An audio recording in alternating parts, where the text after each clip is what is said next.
All right. I want to go to Congressman Chip Roy, the Texas Republican, kind enough to join us. Congressman, I hadn't talked to you in a while. I'm great to talk to you now.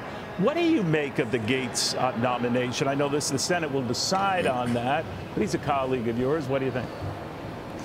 Well, look, Matt Gaetz is a disruptor. Matt Gaetz is somebody who would take on the Department of Justice head on, and I think that's why a lot of people are pretty squeamish about the nomination. Obviously, President Trump has been sending up some nominees that I think would be disruptive to the status quo. Tulsi Gabbard, who's a friend of mine, now a Texas resident, lives near Austin. Got friends like Robert F. Kennedy Jr. These are outside-the-box folks that are coming up here to, challenge the status quo, drain the swamp. I think that's critically important, and look, Matt would do that. And look, Matt's sometimes viewed as controversial because he's pretty aggressive. He was a disruptor in the House. I agreed with him a lot, probably most of the time. We disagreed last year on the, Kevin McCarthy motion to vacate vote, for example. But look, Matt would go in and root out a lot of the corruption that is plaguing the Department of Justice. I'm a former assistant United States attorney. What I've seen out of the Department of Justice is criminal.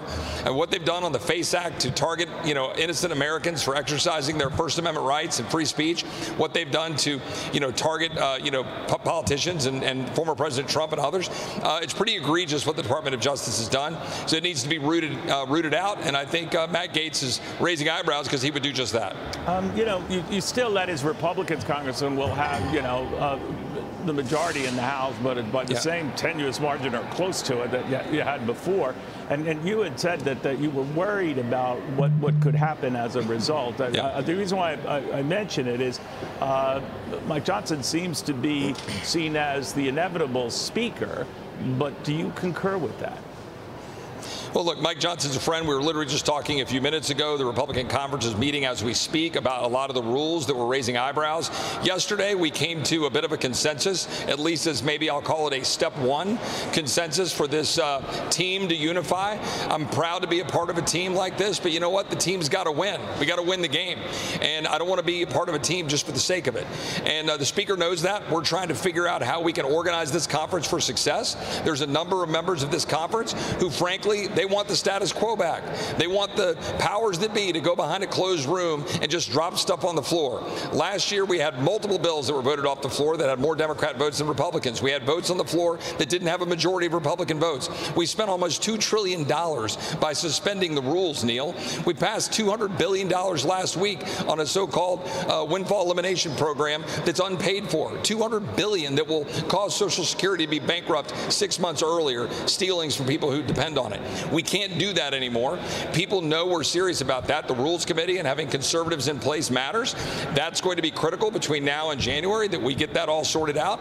But I think we're going to be able to unify as a team to advance the agenda and the mandate the American people sent us here to advance, but only if we will make sure we've got an organization in place to deliver and not do the same old swamp tactics where people just spend other people's money and rack up debt and then just walk home and say, oh, yeah, I would vote for a balanced budget amendment. Well, why don't you stop voting for all the spending that's bankrupting our country and mounting up debt for our kids and grandkids? That has to end. It sounds, Congressman, I don't want to put words in your mouth, that Mike Johnson shouldn't be, going back and assuming the Speaker's office is his for another 2 years. Look, again, Mike is a good friend, and we were just talking about it. I think Mike is got overall strong support in the conference. But we as a conference, regardless of what we're talking about with speakerships or leadership, we as a conference have got to come together and organize ourselves for success. That means getting the right people on committees so that we can carry out what the American people sent us here to do, advance the agenda, work with President Trump. I will be happy to work with Mike Johnson. He's a good friend. He's a good man. But let's get this conference organized to win. We're not on a team for the sake of it. We're on a team to win. Real quickly, we're just hearing, and this is coming via Donald Trump Jr. posting on X, that Robert F. Kennedy Jr. will be, quoting here, the Secretary of Health and Human Services. What do you think of that? Well, Robert has become a good friend of mine. We have been talking now for about 3 or 4 years about what we need to do to initiate healthcare freedom. I campaigned on that 6 years ago. We need to root out the bureaucracy here, beat back the insurance companies, the pharma companies, the big hospital corporations that are rolling over the little guys. We need to root out all the corruption in this town, stop the mandates, free people up so they can have health savings accounts and go to the doctors of their choice rather than being told who to go get their health care from. I think Robert is another disruptor. We need a disruptor. I would be glad, and I look forward to working with him. And I've got great bills and a great agenda to work side by side with Robert and Callie Means and all the other great disruptors that the president's sending to Washington. All right. Very good talking to you again. Chip Roy, thank you for joining us. Thanks, Neil. God bless. Hey, Sean Hannity here. Hey, click here to subscribe to Fox News YouTube page and catch our hottest interviews and most compelling analysis. You will not get it anywhere else.